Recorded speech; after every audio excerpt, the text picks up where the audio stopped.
Hey, I'm here to review a good movie I just watched, called Batman 1989. Well, not really Batman, just Batman. But people call it Batman 1989 to show what year it came from. It was directed by Tim Burton, and I'm going to review the Batman movies all the way up to The Dark Knight Rises. Now, before I start on Batman, I'm going to get on to the previous Batman movies. Batman 1943 movie serial was okay. I couldn't say it had bad acting. Couldn't say it astonished me. It was just average. The villain was Japanese. It was supposed to reminiscent of World War II. But it was supposed to portray like what Americans thought of the Japanese during World War II. And it was interesting to look at history. The costume looks weird. The Robin costume looks okay. Kind of looks like it's just like a really great looking costume. And the second one, Batman 1949 movie serial, again okay. They introduced this villain called the Wizard, who is a interesting villain. His motivations are interesting. I can't really remember the 1949 sequel. That's why I'm like, can't. I do remember the 1943. The villain had like this machine that turned people into zombies, but I remember 1949 not to be that stellar. Pretty much the same thing, only the costume was black, and we got a different actor. Then I'll give the first two Batman movies a 2 out of 4 stars. Okay, can't say they're bad, I can't say they're good. I only recommend them to Batman fans or old people who watched 1940 serial. The average moviegoer who, doesn't give a hoot whether he watches a Batman movie or not probably will find it really boring, but since I'm a Batman fan, I liked them pretty well. I couldn't remember the 1949 one, though. And then you get to the 1966. So just to be sure, be sure that this is a review on the movies, not really the TV shows, because there's a lot. You got the 60s TV show, you got the animated series, and also just the movies, not the comics. So the Batman 1966 movie was pretty good. It was kind of like a long version of an episode, only we got all the villains together. You got Catwoman, you got Joker, you got Penguin, you got Riddler, all together. Well, all the main villains of Batman. And Batman and Robin have to stop them from turning the world leaders into dust. Fair enough story, but it's okay, but it's a guilty pleasure, and it's really fun to watch Adam West. And seeing all 4 villains together is great. So any fan of the 60s TV show, any fan of Batman, I think will enjoy it.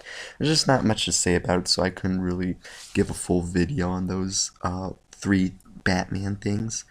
Because the next one, Batman 1989, I think is probably the first true Batman movie. It was directed by Tim Burton.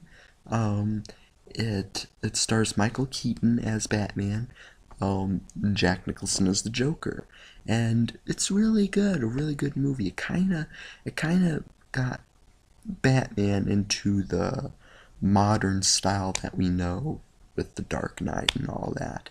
And it was kind of the first movie to do that. Whereas the Dark Knight trilogy was dark and realistic, this one's just dark. It's not really realistic. It's still kind of got some cartoony. It's not really campy, but it's got some cartoony parts in it. It's not really realistic. There's a scene where Batman shoots all he has at the Joker from his bat glider thingy, bat plane thingy, and he shoots at the Joker. He misses the Joker completely, and the Joker just pulls out this big gun that's I don't know, 3 feet long, and he shoots Batman's plane, and he crashes. So it's kind of like a Wile E. Coyote type of thing. But it doesn't ruin the enjoyability of the movie. This movie's very enjoyable. Now, what I like most about the way this Batman's filmed, is the style. Like the way the sets look and like the dark shadows kind of give it a very interesting atmosphere. Like the buildings look like they're really tall, very dark corners, um, very, it seems very steamy, humid Gotham. It doesn't really look. It looks like they're, it needs. It looks like a used city. That's what it looks like. Like, it doesn't really look like the perfect utopian, but it doesn't really look dystopian.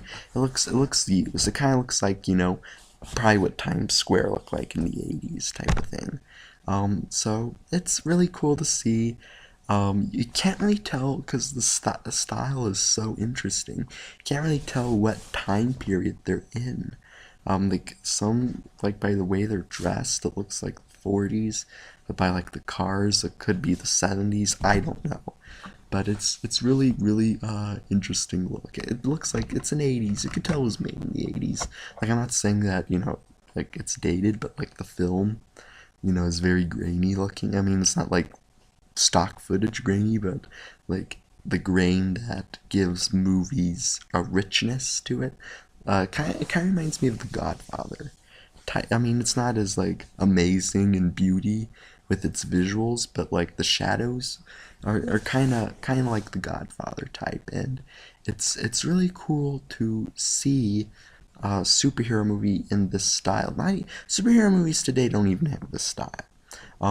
I wish more superheroes movies had the style of Tim Burton's Batman. I mean, the Dark Knight trilogy did, but the style is very, it's kind of like a painting.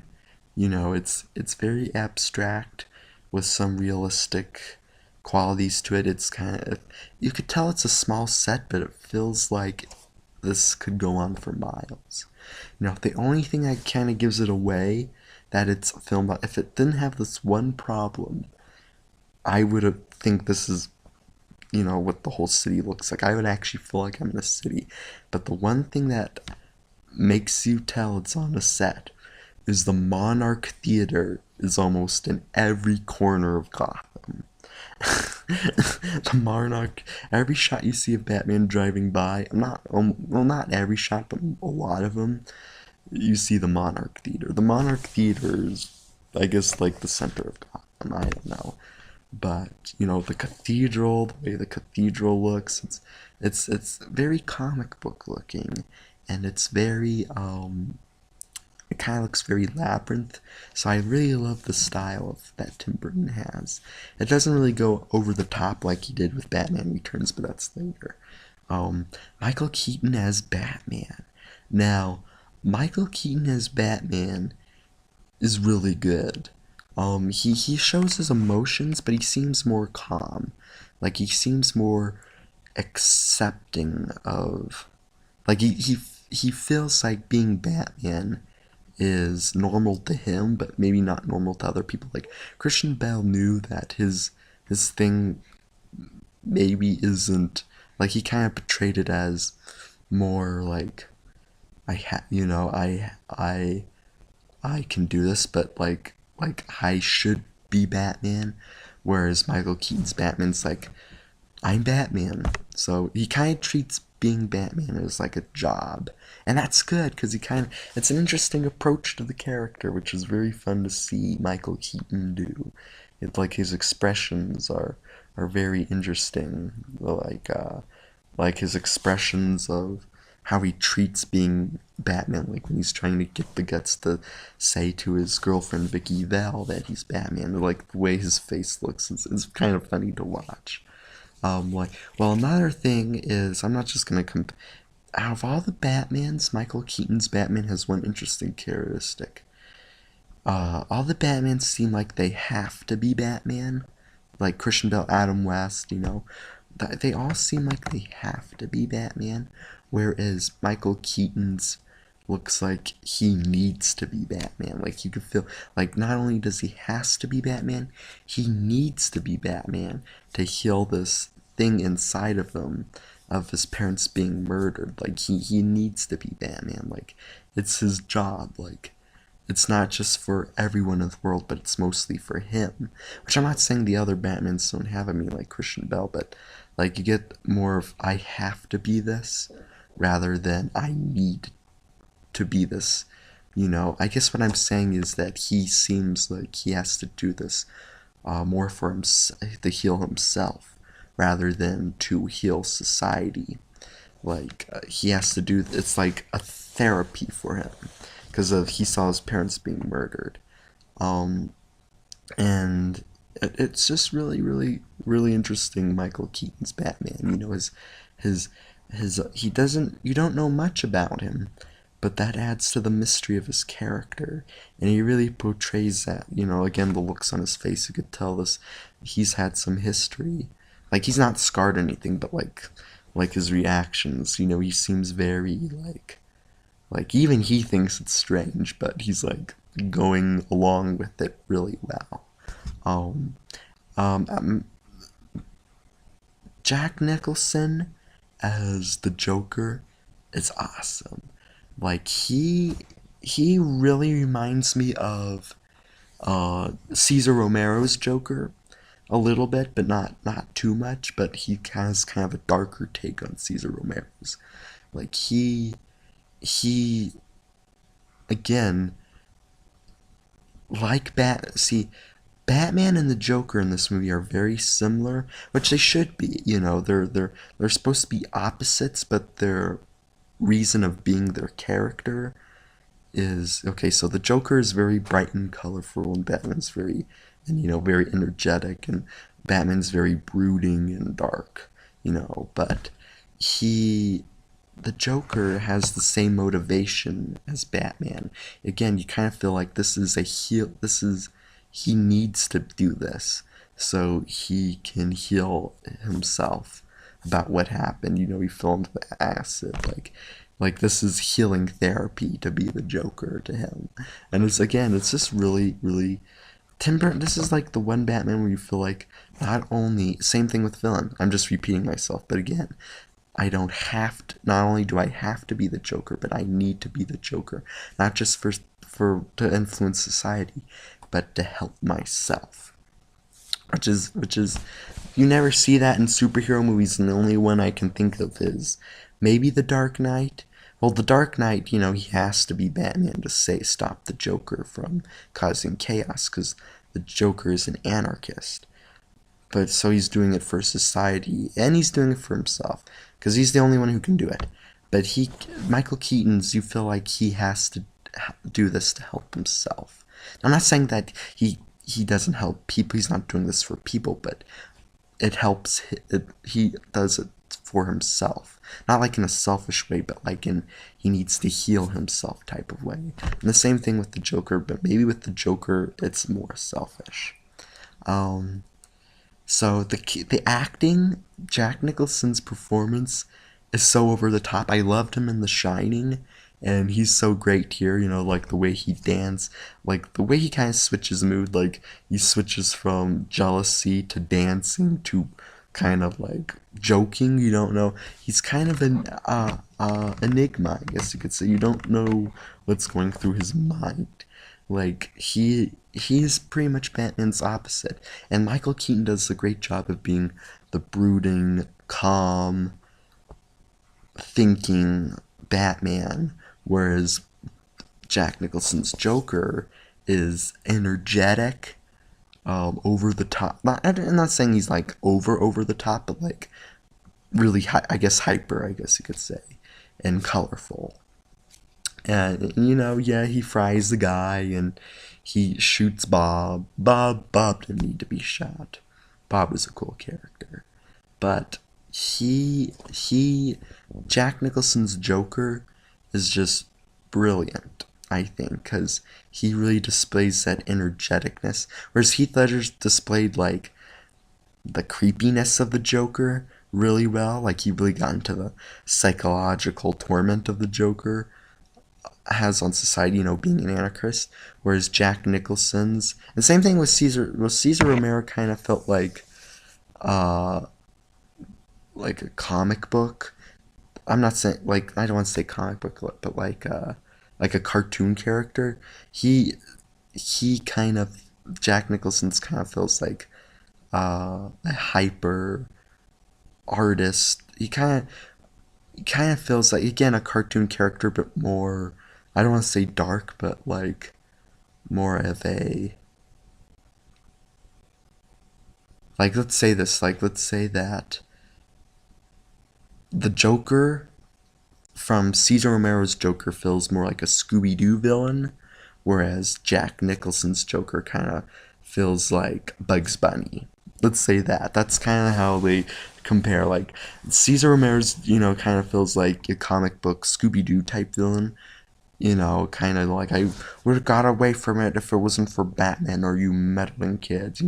Doesn't have the guts to shoot people. He always has to make this elaborate plan. Kind of like a Dr. Evil type. Whereas he's kind of like, what's his face? Bugs Bunny's kind of blunt in his ways. Like, he actually just like, he's energetic, but he's like, uh, into this, uh, deeper meaning of doing things, I guess you could say. And that's kind of how Jack Nicholson's Joker feels. So a great movie, great performance, Jack Nicholson. He just has to be Jack Nicholson, and he's the Joker. Um, Anything I don't like about the movie, Vicky Vale. I'm not gonna say she's bad. Actually, she's pretty good. But the thing is I just don't really find her that interesting of a character. Like, the actress is not a bad actress, but like, I don't find her as compel. She kind of pales in comparison to like Michelle Pfeiffer's Catwoman, or even Andrea Beaumont from Mask of Phantasm, or she's just kind of like trying to figure Batman out type of thing, and always screams a lot. So I'm not. There's just not much to her. She didn't really leave an impact on me. Um, and also she ends up with Bruce Wayne within a, like, they're sleeping together within a night. I'm like, come on, are you serious? Like, they didn't even know each other for a day. Well, they were acquainted, but like actually know each other is like for a night. They're already going to bed over a table at talking over a table with wine. That just doesn't make sense to me. Um, and also, this is just a nitpick, but maybe it adds to again, the mystery. I like the mystery. Is, I know Bruce Wayne's a millionaire, but why did he choose Bat? I always liked an explanation of, a more like detailed explanation of why he chose bats. Why did he choose to be Batman? I guess you could say. I know because his parents was shot and he kind of needs this as a healing, but why? Why pick bats? Why not Mothman? I know it's the comic, but like, why did this? You don't. It's just kind of, you assume that he's Batman. I want to know why he picked Batman, and how did he get the technology without being suspicious into, you know, into his possession to be Batman. I think, something like Mask of the Phantasm, like, maybe they didn't know what to do, or maybe they didn't want to tell an origin story. But like Mask of the Phantasm and the Christopher Nolan Dark Knight trilogies really did that well. So that's just a nitpick. Um, the Prince music is okay. Um, if I had any more like nitpicks about it, is that it's very, I I don't want to say like I don't want to say like out of place, but the Prince music again is okay, but it kind of seems out of place in the movie, I guess you could say. Like, I think maybe the movie would have done better without the Prince music. The only time it kind of fits is when the Joker's painting things, but like in other things, it just kind of seems out of place. Maybe because it doesn't feel like this world doesn't seem like the '80s, and they're playing '80s music. I don't know. Um, but and the music by Danny Elfman, again, excellent. Very very superhero feeling. It kind of gets your adrenaline going. It first starts kind of mysterious, and then it's like, which is very. It kind of gets you going. It kind of shows what you're in for. I love the look of Gotham City. Um, Oh yeah, another thing that is okay is what's his name? It's kind of some of the side characters I felt were just kind of there, like Billy D. Williams, Commissioner Gordon. Like, why was he there? You know, he didn't really contribute to anything. You know, the plot could have taken him out. And oh yeah, the reporter guy. The reporter guy, I guess I can kind of see because the reporter guy kind of helps Vicky Vale accidentally stumble onto Bruce Wayne and stuff like that. They're supposed to be partners, I guess, and he kind of helps Vicky Vale. But I wish he was written a little bit uh better, I guess you could say. Like I don't know. There's just something that's kind of irritating about him. Maybe it's not. Maybe it's just the actor. I don't know, but he's very like hello, like I'm gonna go into Billy like Vicky Vale. He just kind of seems there, I guess you could say. Like, yeah, he does help Vicky Vale, but he just kind of seems like he's there. Um, Same thing with Harvey Dent, you know. Though I love Billy D. Williams, but there's some characters that just seem like they're there, and also the police chief, Commissioner Gordon. I mean, he didn't really contribute much. I guess he was the lead of the cops to catch the Joker. But I just wish he was written a little better. Like the Commissioner Gordon in the animated series, like how he's involved with the plot, I guess you could say. But you know, it's a near perfect movie. Those are just little nitpicks, you know. But it's a good Batman movie. Actually, pretty good, close to great. Um, Again, I love the shadows. I love the music. I love the acting. I love Batman and the Joker.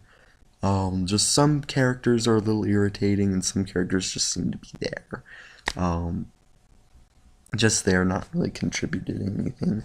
Um, and some characters do kind of seem pointless, like the guy that's like, "You got no future, Jack." I can't even remember his name. He just gets like shot. But you know, those are just nitpicks. I mean, just it doesn't ruin the whole plot for me, but it's just kind of But it's a really good movie. I definitely recommend it. Um, it's got you know great vision. It's different. It's the different Batman. I mean, you gotta put yourself in the perspective of audiences back in 1989. I mean, the Batman they had aside from the comics was the TV series and the 40 serial, and then on to this. It's got to be mind-boggling. I bet you know this demonstrated Batman we haven't seen before. You know, we got the plain 1940s Batman with like just layer. Then we get but I love the 1960s serial. They're campy.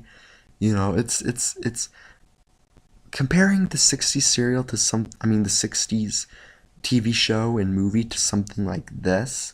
It's like comparing, you know, a banana split with M&Ms to a nice steak dinner, where, you know, with some mashed potatoes and steak sauce and fries, you know, type of thing.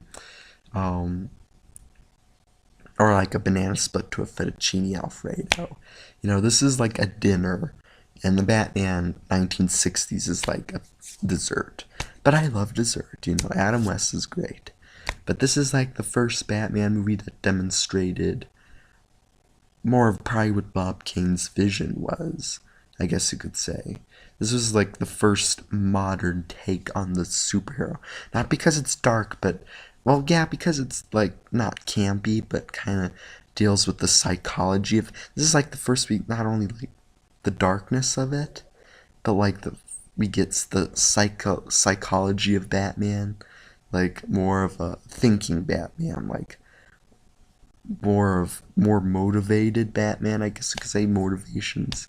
I think this is the first Batman movie that had his parents die, you know, so it kinda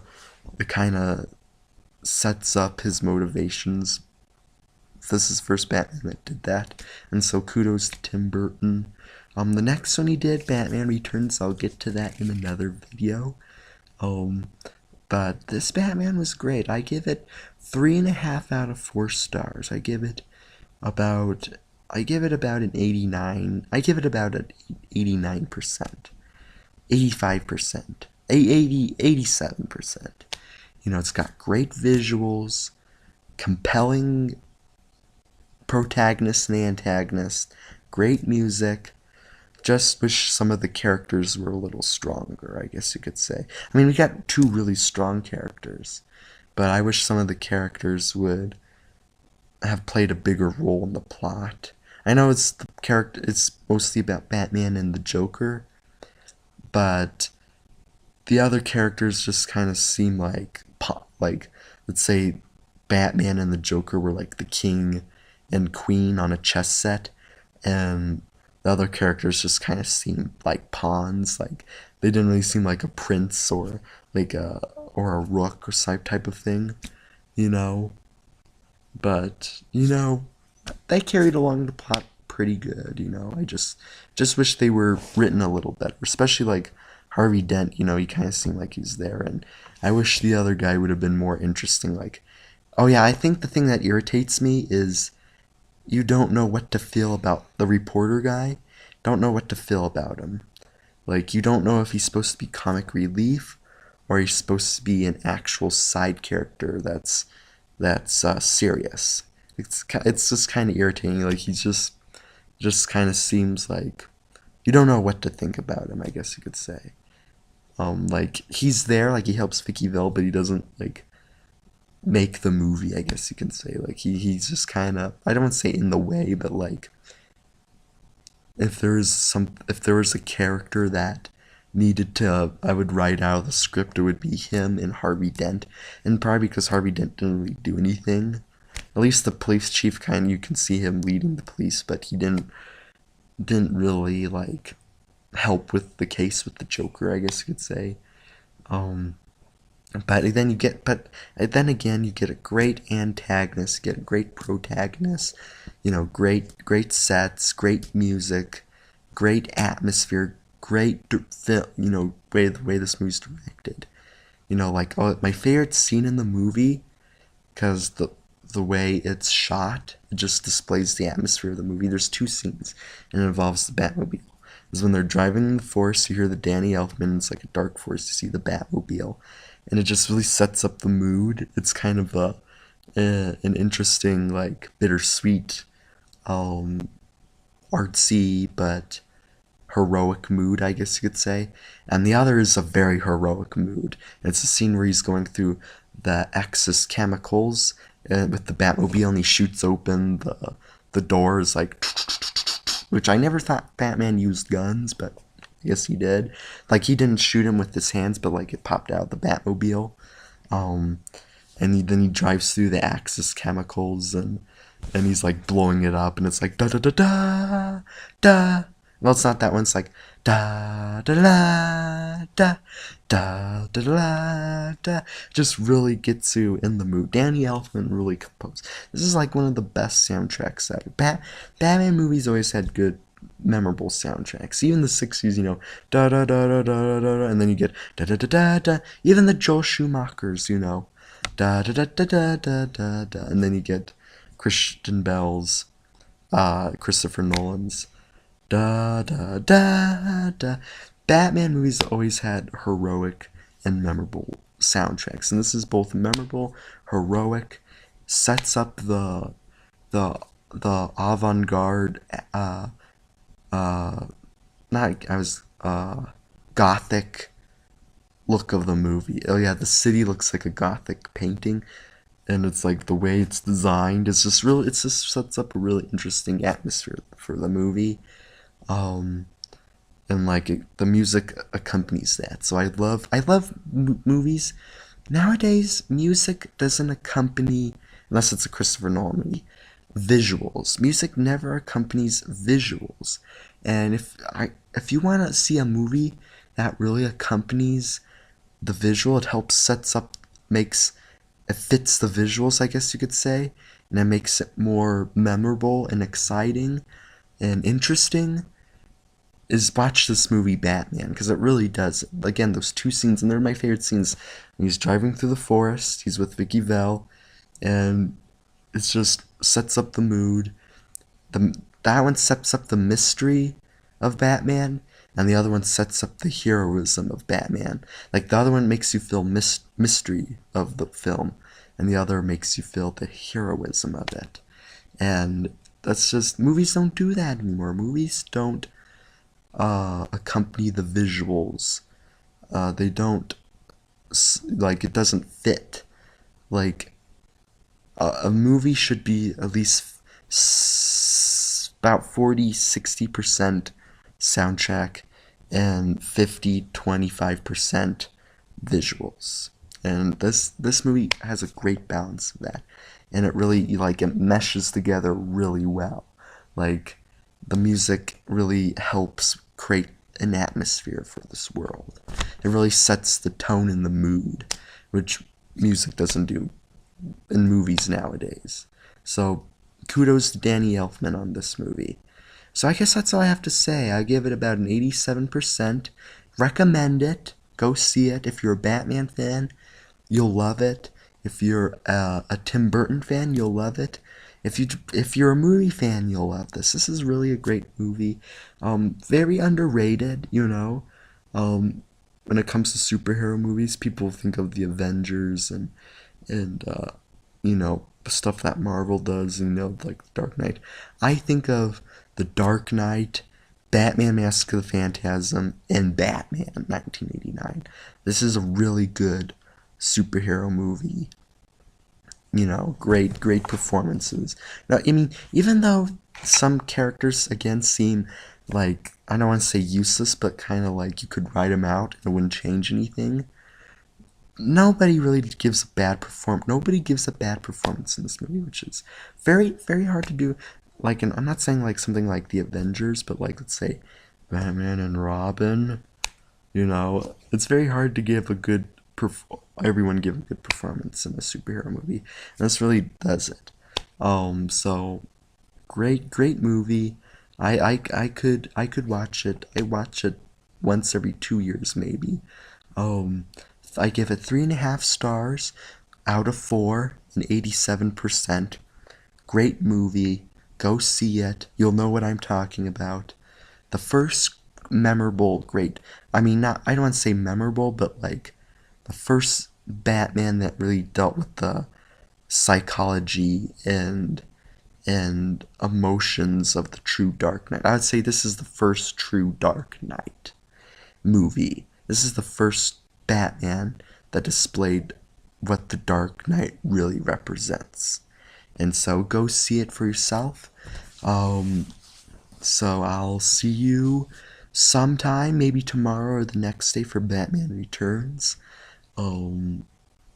Peace. Salute you, and God bless you. God bless you. And subscribe and like. But God bless you. And I hope you enjoyed it. Go see Batman 1989 by Tim Burton. Great movie.